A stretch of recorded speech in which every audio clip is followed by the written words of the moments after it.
Bonjour, je suis professeur de physique-chimie et je suis régulièrement jury dans le grand oral. Je vais donc aujourd'hui te donner 6 conseils pour réussir ce grand oral.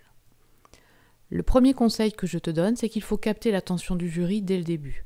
En effet, un jury de bac peut voir jusqu'à 60 candidats dans la semaine. Donc ne commence pas par présenter ta question et le plan de ton oral de façon très scolaire, mais plutôt il faut soigner ton accroche. Par exemple, inspire-toi des youtubeurs que tu trouveras en description de la vidéo.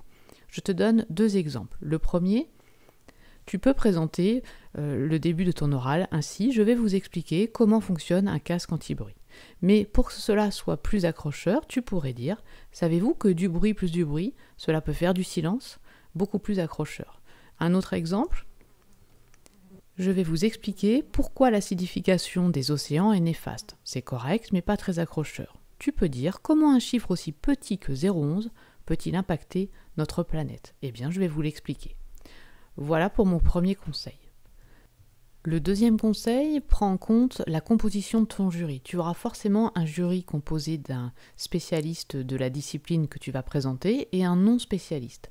Ainsi, il ne faut pas hésiter à revenir à la base des connaissances de façon à ce que le professeur non spécialiste puisse suivre. Par exemple, si c'est un oral en spécialité physique et que tu as un professeur de spécialité histoire, eh bien n'hésite pas à essayer de vulgariser les connaissances, par exemple sur un acide et une base, revenir vraiment à l'essentiel, qu'est-ce que c'est concrètement.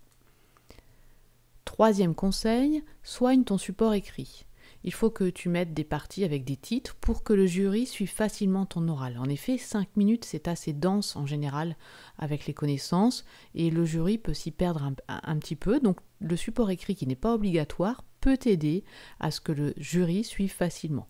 N'hésite pas à mettre de la couleur, à écrire pour les disciplines scientifiques les relations mathématiques, en y faisant par exemple référence avec des petits numéros, de façon à ne pas avoir à les citer à l'oral, parce que rien de plus ennuyeux que de citer oralement des relations mathématiques ou des équations de réactions chimiques, etc.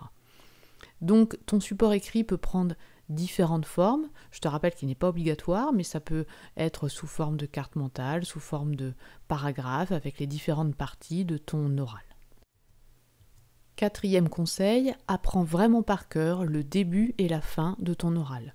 En effet, le début, cela va te permettre d'être en confiance dans ton oral et ainsi facilement dérouler la suite. Et la fin, cela va te permettre de vraiment laisser une bonne impression au jury. Cinquième conseil, anticipe les questions du jury. Par exemple, dans ton oral, tu peux indiquer des choses et dire « je pourrais vous en parler ensuite si tu ne les développes pas ».